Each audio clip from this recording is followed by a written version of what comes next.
All right, so today I'm going to be talking about something that's been kind of a big deal in the community just as of late. It technically this is a conversation that comes up like pretty regularly, but it's just come up more in the last few weeks with Blazing Vortex and like this the Freezing Chain structure deck. Bad Yu-Gi-Oh sets. So Yu-Gi-Oh sets that um, feel underwhelming and feel like they are not worth your money. So, where to start with this? um, a lot of people are very critical about Konami, critical of Konami's decisions with like how they craft sets. A lot of people wanted to see better TCG exclusives in Blazing Vortex, for instance. We got the War Rock monsters. They were very underwhelming, bafflingly so. A lot of people were very disappointed in what they saw. And also the import cards in general didn't seem to be too exciting. There was like that trap for psychic, the psychic trap thing that can like remove a monster from the field. There's that new floodgate that's kind of like a skill drain, but it's also sort of awkward. And all in all, it just wasn't a great set. And of course, like since it doesn't have really too many other chase cards besides the new like Pot of Prosperity, it just feels as like it's just not a great mainstream set. Next is like the Freezing Chain structure, which is underwhelming in an entirely different way because it's a structure deck, and it's got like an archetype that's not particularly special, and also the new support for it doesn't really help the Ice Barrier deck much at all.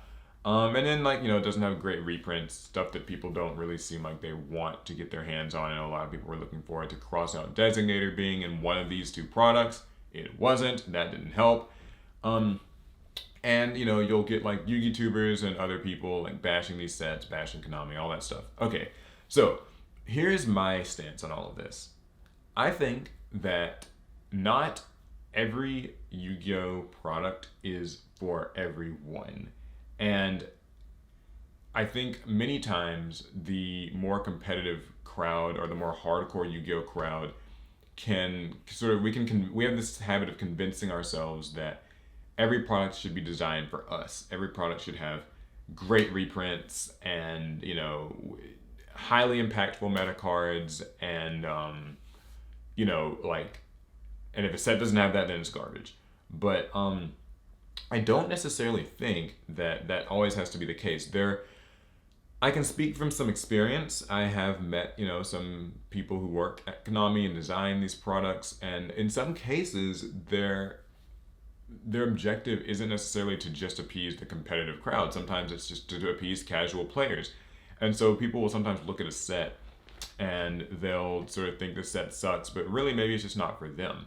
This has been the case in the past with several of the deck builder sets, for instance. Those sets like Hidden Summoners or Genesis Impact or Infinity Chasers, those types of ones, Secret Saviors. Sometimes they'll have archetypes that are just altogether not impactful for the meta. One that I kind of point to a lot is like the set that had Witchcrafters, Infinite Tracks, and Evil Eyes. None of those were really like meta contender decks, and so as a result, the set just seemed kind of underwhelming. And another recent example is like Genesis Impact, where a lot of people feel that Magistus, for instance, they suck, or people thought that Rika sucked from Secret Slayers, which, by the way, I take issue with. I like Rika. I play the deck. I think it's actually really cool. But anyway, sometimes these sets are meant to be targeted towards more casual audiences. And I think that if you look at something like Blazing Vortex, it actually does a good job of that. So Armed Dragons, while they are not really going to be a tournament viable competitive pick, it's a really cool anime throwback for people who like Yu-Gi-Oh! GX, specifically people who liked the Chaz. You can build your Armed Dragon Thunder deck and have a lot of fun with it. And I think that in that way, it's a pretty cool set. There are also some really great archetype supports for people that were looking for them. So for instance, Fable gets some new cards. For instance, Wind Witches get some new cards. And if you're into S-Force and stuff like that, or you're into Springans, then all of these are viable things. Like, for a casual player, these are like viable purchase decision makers. Yeah, they're not going to affect the meta. Yeah, they're not going to have a huge price tag. But like, you got to pick your battles, right? At least these will be decks that have inexpensive cards that you can get your hands on and play and enjoy. And for me, at least, I'd say that that means that the product's kind of a success. It means that people can get Blazing Vortex, at least if they play those decks, and enjoy it. I get that, people would probably rather a set closer to like Rise of the Duelist or maybe even Phantom Rage or Eternity Code even, where it's just, high impact card after high impact card. And it does also suck when there's like maybe that one import like Crossout Designator that a lot of players want to see, but isn't in there. However, I think it's best to just be realistic about this stuff. Maybe this set is just going to be like a slow burn. Maybe in the future, this will be a set where like people can open it and like find cards that are of value. Maybe like that new Floodgate or that Psychic card will actually be playable in like a few months down the line when the format changes. I know like the hand trap Miradora right now it's not too spectacular, but in the future it looks like it could be playable in a future format depending on like certain cards getting banned or limited or whatever. Like the format does change, so I don't think that we should judge these sets so quickly. And yeah, now that said, I do have a few stray thoughts about Yu-Gi-Oh products that I do want. Like these are, I guess you could call them complaints or opinions or something. The first one is I actually think that Konami would be better off making the deck builder sets, the ones like Ancient Guardians, which is coming up, or like Secret Slayers or Genesis Impact, or those.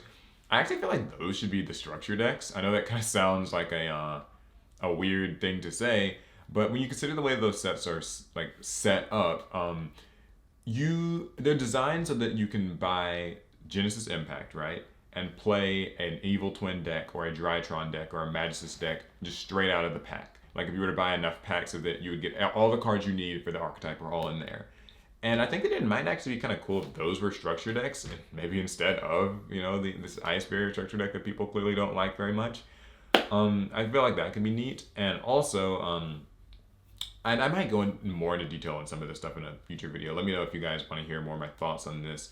I actually think that maybe people would like sets more if they were a little bit trimmed down. So our main series sets are like 100 cards. I thought that maybe it'd be interesting if these sets were closer to like 80 or 70 cards, and that way you can maybe trim the fat on those like commons that are admittedly kind of just drink coasters and pack fillers, just stuff that no one's gonna run. You can keep the support cards for the different archetypes, but maybe just the cards that clearly aren't very popular, you could like just get rid of them, and now it's easier to pull the stuff that people want.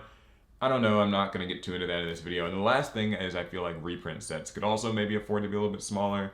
I don't like how they'll sometimes cram reprints with new cards and then like end up with like a 150 or 200 card set. And then like you have to kind of filter through a bunch of stuff you don't want. Maybe that's a different conversation for a different day. But the point is, yeah, Yu-Gi-Oh! Was going to have some sets that don't appeal to everybody, and there's going to be some highs and there's going to be some lows, but overall, I don't think it's too bad. I think that there's something to like in pretty much every product. So, yeah, that's really it. Don't be too hard on it. Maybe this set will be a slow burn. Maybe just pick up some packs just to support your locals. Who knows? These sets might be better down the line. And we've got some exciting looking stuff on the horizon regardless. Ghost from the Past seems cool. Lightning Overdrive seems cool. Ancient Guardian seems cool. So it'll all be okay. We'll get through this. Let me know down in the comments what you think. What do you think makes a good or a bad set? Do you think that these sets are as unforgivably bad as people are saying? Or is there maybe some redeeming qualities? I'd like to know. All right, that's it for my chatter here today. I'll see you guys in the next one. Fast turn.